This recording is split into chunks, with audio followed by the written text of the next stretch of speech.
Alliance group best citizen ജേർണലിസ്റ്റിലേക്ക് ഏവർക്കും സ്വാഗതം.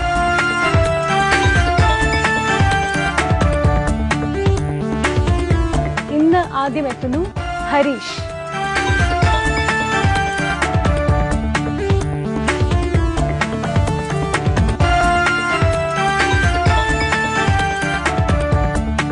ഇന്നത്തെ സ്റ്റോറി എന്താണ്? കഞ്ചിക്കോട്ടെ സ്റ്റീൽ ഫാക്ടറികളുടെ പ്രശ്നങ്ങളെ പറ്റിയാണ്. ഹരീഷിന്റെ റിപ്പോർട്ട് നമുക്ക് കാണാം.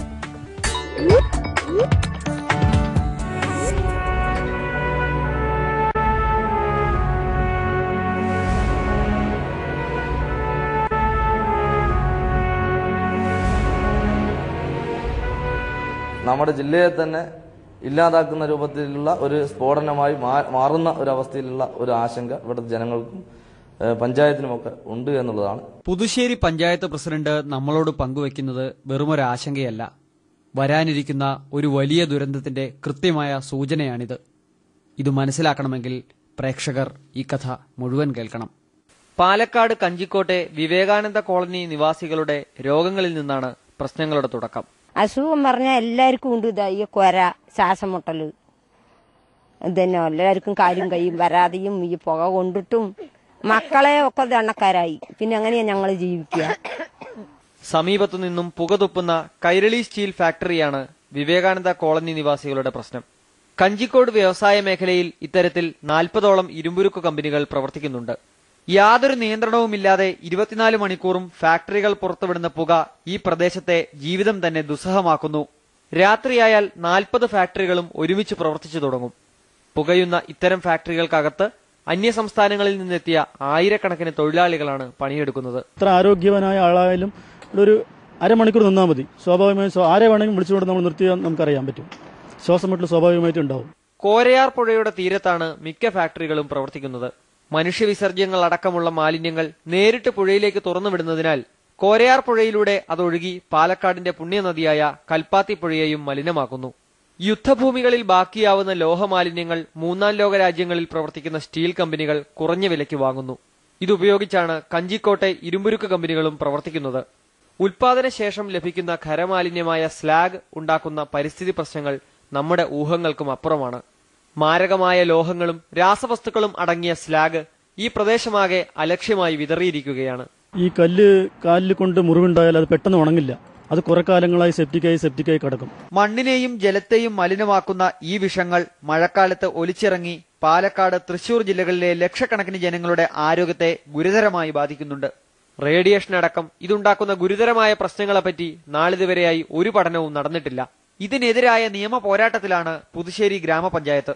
യുദ്ധത്തിൽ കത്തിത്തീർന്നതും കത്തിത്തീരാത്തതുമായിട്ടുള്ള മിസൈൽ പോലുള്ള വേസ്റ്റുകൾ ഉൾപ്പെടെ ഉരുക്കിയാണ് ഇവിടെ ഇരുമ്പ് കമ്പിയാക്കി മാറ്റുന്ന ഒരു പൊതുസ്ഥിതിയുണ്ട്. വായുവും വെള്ളവും മണ്ണും മലിനപ്പെട്ട കഞ്ചിക്കോട് പ്രദേശത്ത് ഞെട്ടിപ്പിക്കുന്ന രീതിയിലാണ് ക്യാൻസർ രോഗികൾ കൂടുന്നത് എന്നതിന് തെളിവാണ് ഇവിടെ പ്രവർത്തിക്കുന്ന ക്യാൻസർ പരിശോധനാ കേന്ദ്രം. ഏറ്റവും കൂടുതൽ ക്യാൻസർ രോഗികളെ കണ്ടെത്തുന്ന ഒരു പഞ്ചായത്തും ഒരു പ്രദേശവുമായി ഈ ഇരുമ്പുരുക്ക് കമ്പനിക്ക് ചുറ്റും ജീവിക്കുന്ന ജനങ്ങളുടെ ആരോഗ്യസ്ഥിതിയെ ബാധിക്കുന്നുവെന്നത് തെളിയിക്കപ്പെട്ടിരിക്കുന്ന ഒരു പൊതുസ്ഥിതിയാണ്. ഇരുമ്പുരുക്ക് വ്യവസായങ്ങൾ പാലക്കാട് ജില്ലയിൽ പാടില്ലെന്ന കേന്ദ്ര സർക്കാർ റിപ്പോർട്ടും മലിനീകരണ നിയന്ത്രണ ബോർഡിന്റെ റിപ്പോർട്ടുകളും ഫാക്ടറികൾ അടച്ചുപൂട്ടണമെന്ന നിയമസഭാ പരിസ്ഥിതി കമ്മിറ്റിയുടെ റിപ്പോർട്ടും നിലനിൽക്കുമ്പോഴും ഒരു നാടിനെ മുഴുവൻ വിഷമയമാക്കുന്ന വ്യവസായങ്ങൾ ഇവിടെ തഴച്ചു വളരുന്നത് അധികാരത്തിന്റെ തണലിലാണ്. മതിയായ സുരക്ഷാ സംവിധാനങ്ങളില്ലാതെ ഫാക്ടറിയിലെത്തുന്ന യുദ്ധോപകരണങ്ങൾ ചൂടാക്കുമ്പോൾ പൊട്ടിത്തെറിച്ച് നിരവധി മരണങ്ങൾ മുമ്പ് റിപ്പോർട്ട് ചെയ്തിരുന്നു. ഇങ്ങനെ യുദ്ധോപകരണ സാധനങ്ങൾ വന്ന് ഉരുക്കുമ്പോൾ പൊട്ടിത്തെറി അടക്കം ഇവിടെ ഉണ്ടായതായിട്ടുള്ള തെളിവുണ്ട്. കേരളത്തിലെ പ്രധാന പെട്രോളിയം ഗ്യാസ് ഫില്ലിംഗ് സ്റ്റേഷൻ പ്രവർത്തിക്കുന്നത് സ്റ്റീൽ ഫാക്ടറികൾക്ക് തൊട്ടടുത്താണ്. അത്തരമൊരു പൊട്ടിത്തെറി സംഭവിച്ചാൽ കഞ്ചിക്കോട്ട് മറ്റൊരു ഭോപ്പാൽ ആവർത്തിക്കും. ദുരന്തങ്ങൾക്ക് ശേഷം മാത്രമേ പാഠം പഠിക്കൂ എന്ന വാശി നമുക്ക് ഇനിയെങ്കിലും ഉപേക്ഷിക്കാം. Citizen journalist Harish.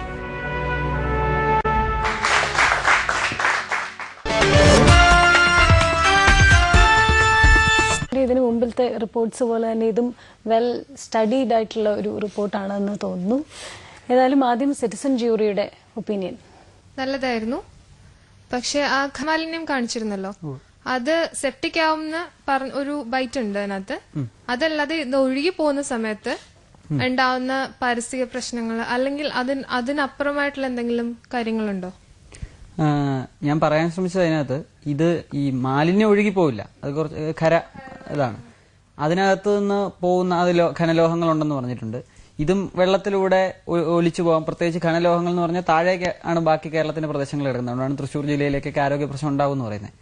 ഇതേ സംബന്ധിച്ച് ഈ ഖരമാലിന്യം സംബന്ധിച്ച് ഒരു പഠനം പോലും നടത്തിയിട്ടില്ല എന്നൊരു പോയിന്റാണ് അതിനകത്ത് കാണിക്കാൻ ശ്രമിച്ചത്. സർ എന്ത് തോന്നുന്നു? ഹരീഷ് വീണ്ടും നല്ലൊരു സബ്ജക്റ്റാണ് എടുത്തിരിക്കുന്നത്, നല്ല ട്രീറ്റ്മെന്റുമാണ്.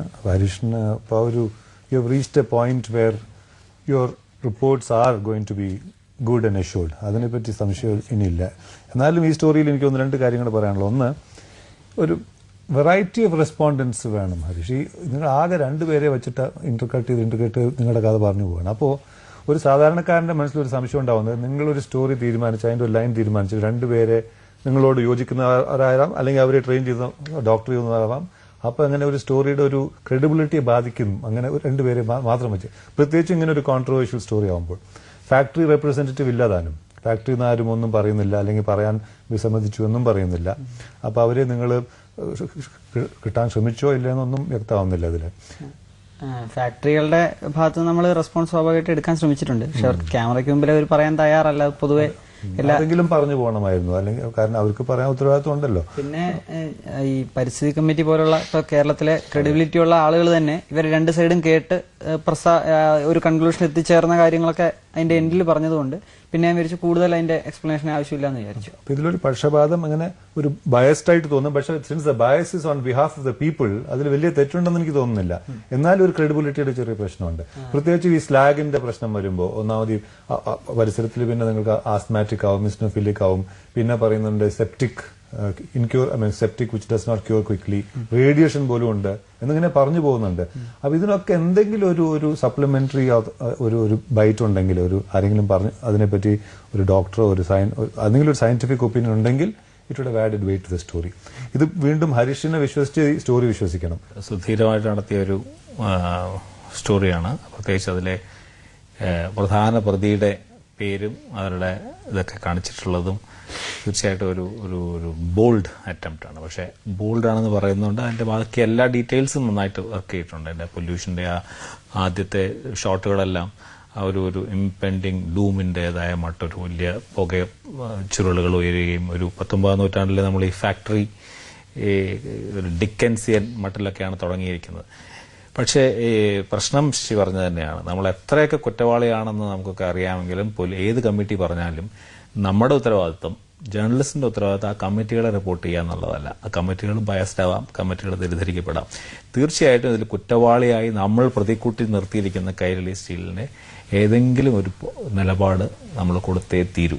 അതൊരു അടിസ്ഥാനപരമായ ധർമ്മമാണ്. എത്ര വലിയ വില്ലനും അവൻ്റെതായ ഒരു അഭിപ്രായം പറയാനും അവന്റെ നിലപാട് അറിയിക്കാനും എത്ര വലിയ കുറ്റവാളിയാണെങ്കിലും ഉള്ള ഫോറം കൊടുക്കുക എന്നുള്ളതാണ് മാധ്യമത്തിന്റെ ഏറ്റവും പ്രധാനപ്പെട്ട ഉത്തരവാദിത്തം. അവിടെ ഫെയിൽ ചെയ്താൽ അത് ചന്തവ്യമല്ല.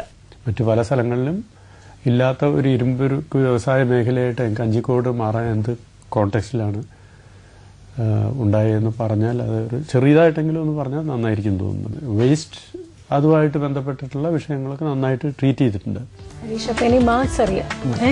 എനിക്ക് ഞാൻ 6.5 മാർക്ക്. എനിക്ക് 6.5 മാർക്ക്. 7 മാർക്കാണ്.